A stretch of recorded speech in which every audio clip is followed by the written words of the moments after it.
transhumanism, was a term that was coined by, I think it was Julian Huxley back in the 1920s.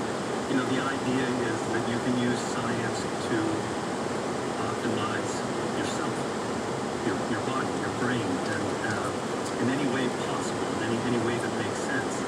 And that's been around a long time. I mean, there were even farms, W.K. Kellogg back in the early 1900s, and for as long as I've been around, if you want to go all the way back to myth, people have been trying to solve the problem of aging for a very long time. I think what's different now is that we're entering an age where we are actually gaining enough scientific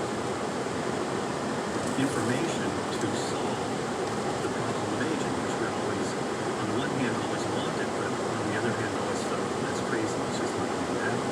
Now, you mentioned Kellogg, and as a Michigander, that jumps out to me. Talk about what he's doing. Oh, well, I'm not sure that I have a ton of information on it. I mean, this is a little bit like, imagine places like Canyon Ranch today. Simply a farm that you could go to where you would be asked, well, you would be, let's say, encouraged to exercise, to, breathe the fresh air that you were in the farm that you were at, to eat the right foods. Very much the sorts of things that we talk about now.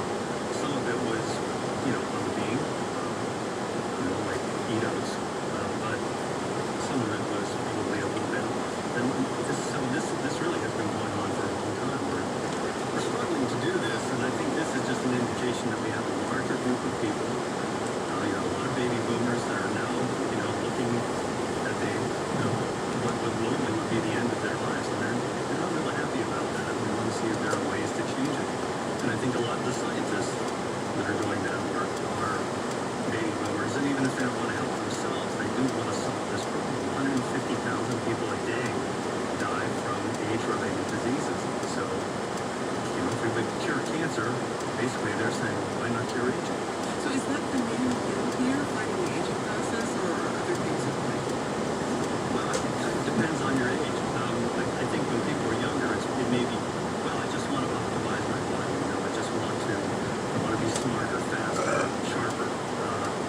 But if you're doing those things, if in fact you are improving your health, if you're sharpening your brain, if you're sleeping properly, that's one, simple way that you can biohack, then you are going to live longer, you're going to live better, and you're going to, your health span will increase, not just your lifespan. I mean, that's kind of where we're at now. The lifespan is increasing. It does last 5, 10 years for people living. They're not fun. And none of us want to be in this place. And this is an effort really to improve those last years, if you're going to have them, or in some cases, what some of these scientists are saying is, let's just eliminate it. Let's just keep on going. We're talking to Chip Walter, author of Immortality Inc., Renegade Science, Silicon Valley Billions, and the Quest to Live Forever. We also want to hear from you. Have you ever tried any sort of biohack? Did you have questions about the effectiveness of any of them? You can comment on our Facebook page, tweet us at 1A, or send us an email at 1A@WAMU.org. Chip, biohacking is modern. Why is this? Well, I think that in Silicon Valley, what you've seen for decades now is, let's disrupt things. Let's change things. Things can be changed. Thank you for choosing CVS Pharmacy.